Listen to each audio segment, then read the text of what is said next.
Olá, eu sou o professor Rodrigo Belmonte, nós estamos no lacconcursos.com.br e a gente vai falar sobre contratos, exatamente, contratos licitatórios, aula número 2, dando continuidade à Lei 8666.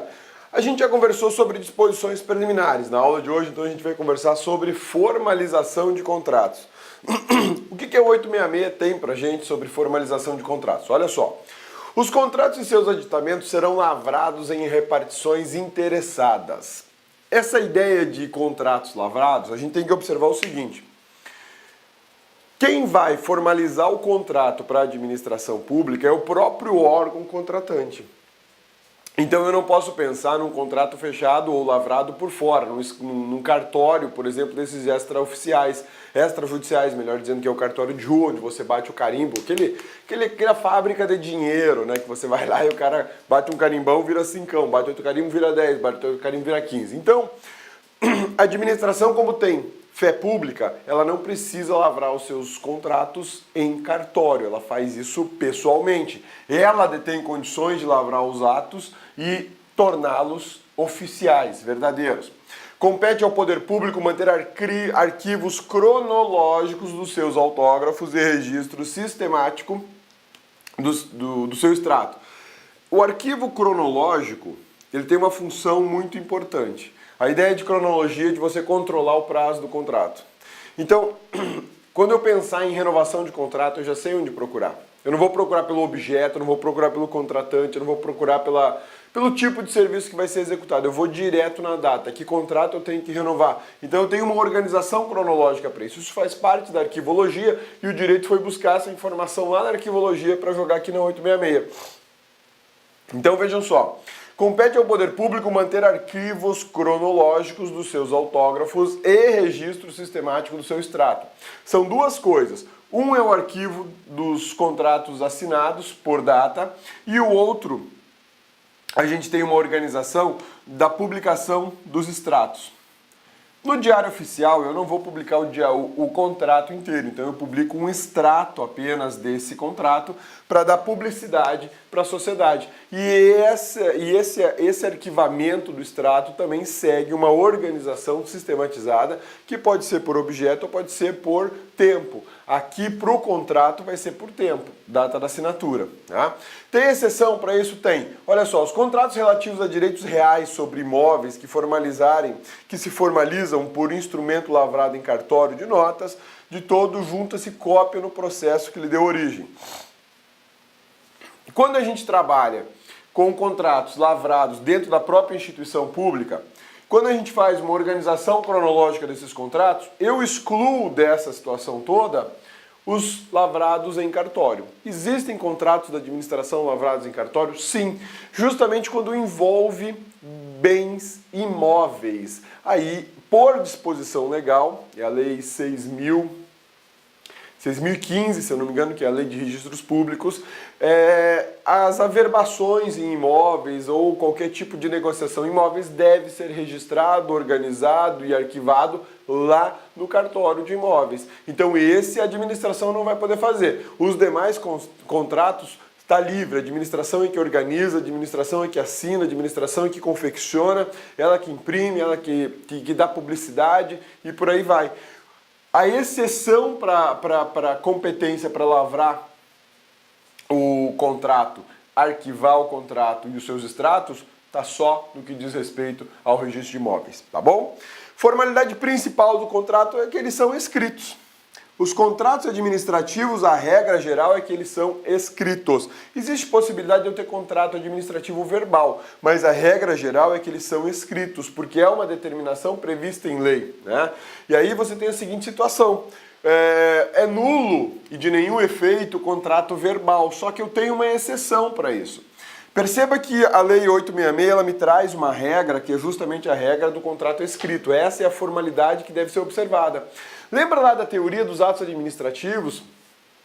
Que a gente tem objeto, motivo, motivo, objeto, sujeito competente, forma e finalidade. Agora a lei está me dando qual é a forma que deve ser observada, a forma escrita. E se eu não observar a forma escrita do contrato, meu contrato é nulo e de nenhum efeito. Ele é nulo e de nenhum efeito. Nesse momento, a gente tem que gravar uma regra geral. Todo contrato administrativo será escrito. Essa é a forma exigida em lei.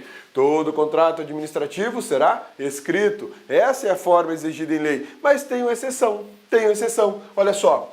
Pequenas compras. Né? As compras de pronto pagamento, assim entendidas aquelas de valor não superior a 5% do valor de um convite, ou seja, 5% de 80 mil reais. Existe na administração pública uma possibilidade do administrador, do ordenador de despesas, do servidor público de forma geral, pagar em dinheiro determinadas coisas. Digamos que o LAC fosse um órgão público e acabasse a canetinha aqui, ó. E aí eu preciso de canetinha para agora, né? Acabou, simplesmente acabou o estoque, eu preciso para agora. Então eu não posso fazer uma licitação para adquirir uma, duas, três dessas só para resolver essa gravação. Eu vou ali na vendinha do lado e compro a canetinha, né?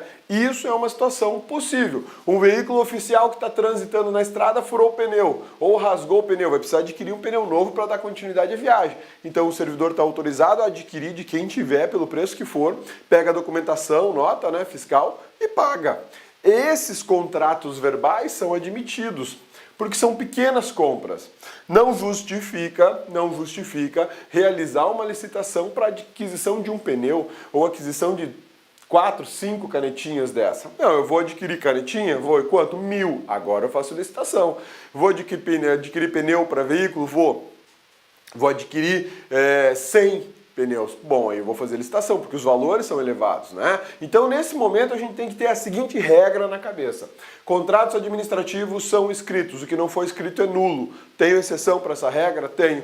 Pequenas compras. Até 5% do valor de um convite, tá? 5% do valor de convite para compras e serviços gerais, porque a gente bem sabe que o convite ele pode ser para obras de engenharia e reforma, né? E aí o valor é 150. Então, perceba que eu tenho aqui uma exceção para fazer contratos verbais até 5% do valor de um convite. Nós estamos falando de 4.000 reais. Belezinha? Sussa, tranquilos? O contrato mencionará o seguinte, isso aqui são objetos, são o que a gente chama de elementos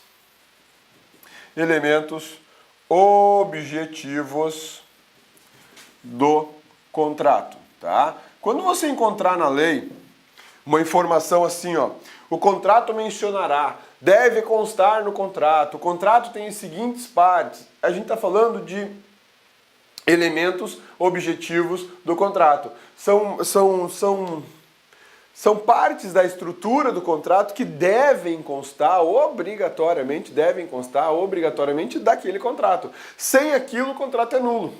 São itens que devem estar escritos sempre no contrato. Sem isso é nulo. Por exemplo, nome das partes e dos seus representantes. Eu tenho que identificar no contrato quem está contratando. O Estado de Mato Grosso e a construtora Trimec, por exemplo, né? Eu tenho que colocar isso no contrato. A finalidade desse contrato, esse contrato tem a finalidade de garantir a execução de uma obra de, sei lá, de construção de uma ponte.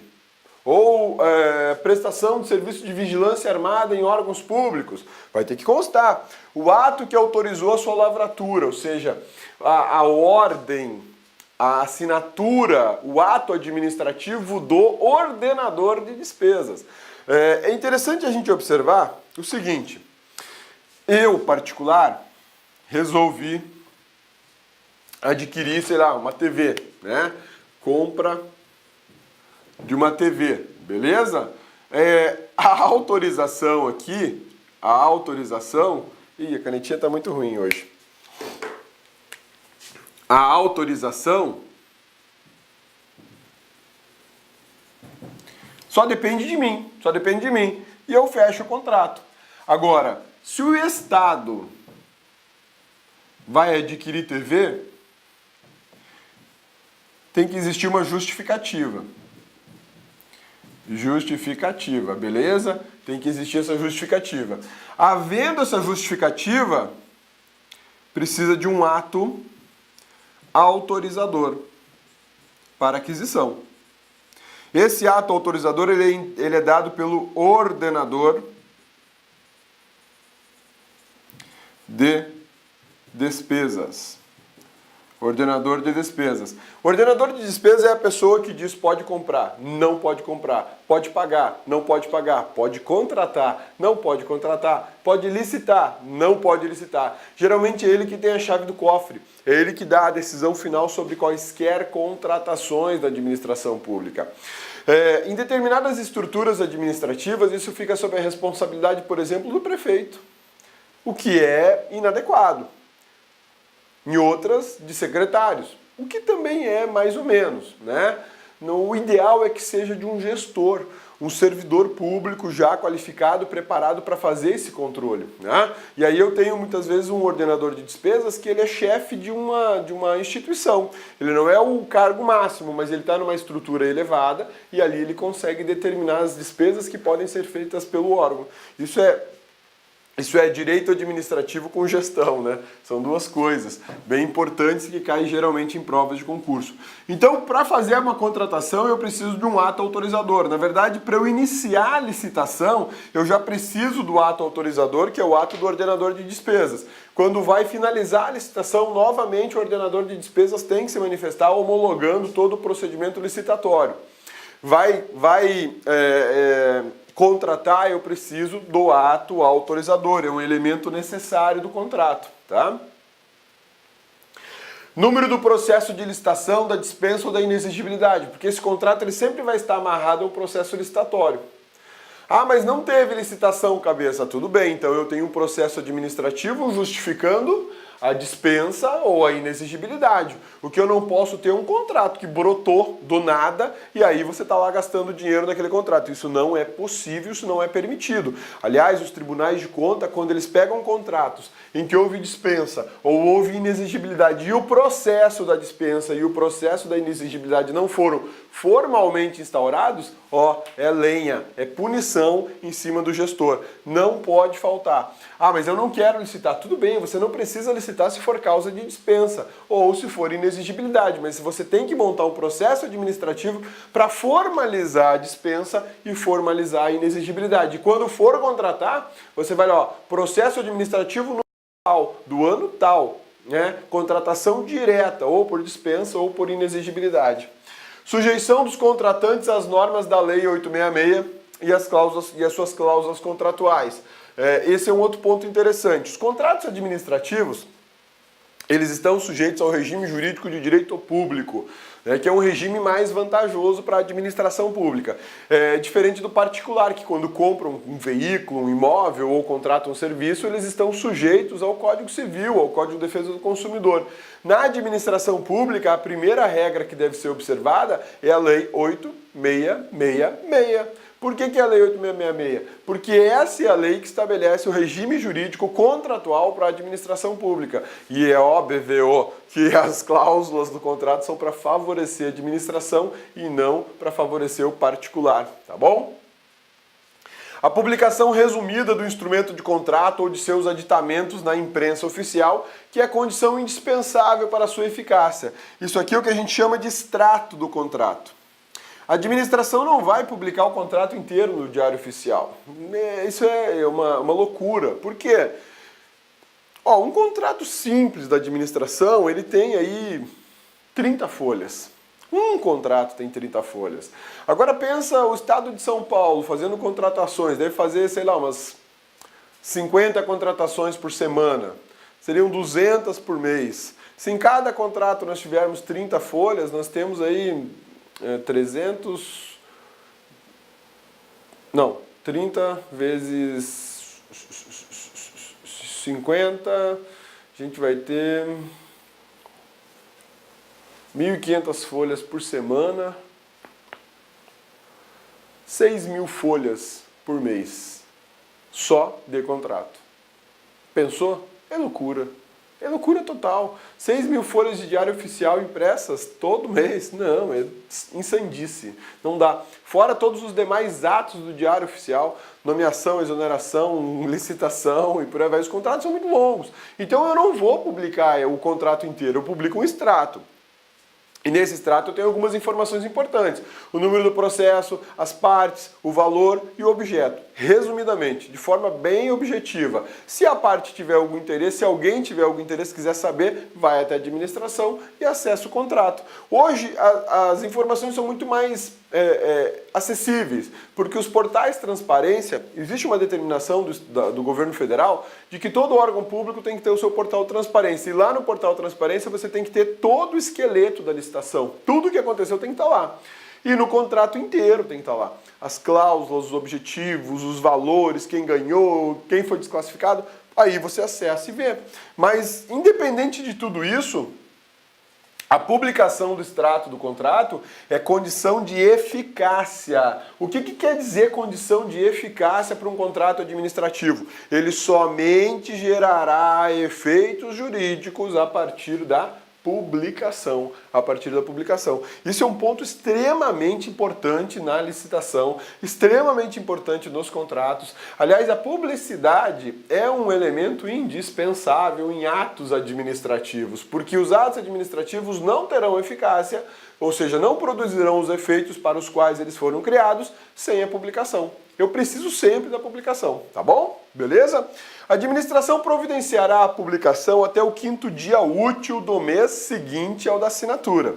A circulação da publicação deverá ocorrer nos 20 dias ocorridos até o 5º dia útil, após o 5º dia útil. Aqui nós temos duas situações.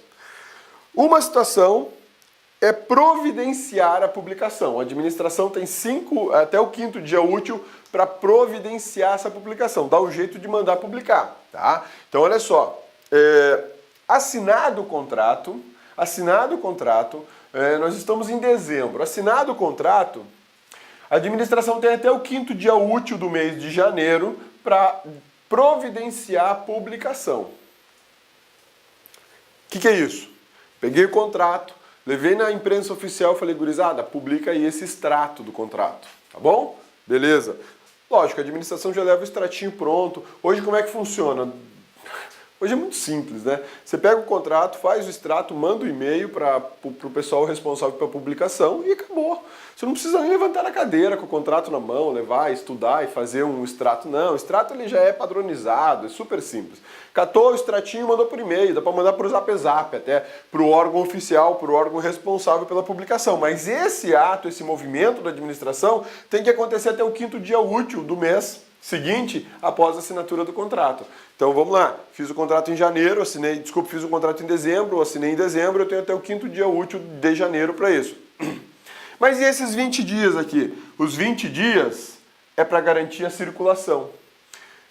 Fez isso até o 5º dia? Fiz. Então eu tenho mais 20 para fazer isso circular, para dar conhecimento para as pessoas. Então são duas fases, são dois momentos. Um deles é garantir a publicação. O outro é fazer que a publicação apareça, seja executada, tá? Beleza? Toma muito cuidado com isso, porque esses dois prazos eles podem te confundir. A lei não é muito clara sobre eles. Aliás, a lei é péssima, a redação dela é horrível sobre esses dois prazos. Então, guarde essa informação. Assinou o contrato no mês de dezembro? Assinei. Então eu tenho para publicar, para providenciar a publicação, eu tenho até o 5º dia útil do mês seguinte, mês de janeiro, beleza? Providenciei a publicação até o 5º dia útil do mês seguinte ao da assinatura do contrato. Maravilha! Então agora, o órgão responsável por dar publicidade, por jogar no Diário Oficial, ele tem 20 dias para fazer isso, tá? Tem 20 dias corridos, belezinha? Sussa, que é o que a gente chama de circulação da publicação. Instrumento do contrato é obrigatório. Obrigatório nos seguintes casos: concorrência, tomada de preço, dispensas e inexigibilidade de licitação. Nessas três hipóteses,